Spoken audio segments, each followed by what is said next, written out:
Welcome back to another technical deep dive here in the debug zone.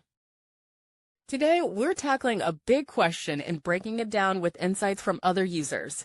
Hopefully this clears up some misconceptions and helps you get the answer you need. So buckle up, stay a little curious, and let's jump right in.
And that's a wrap.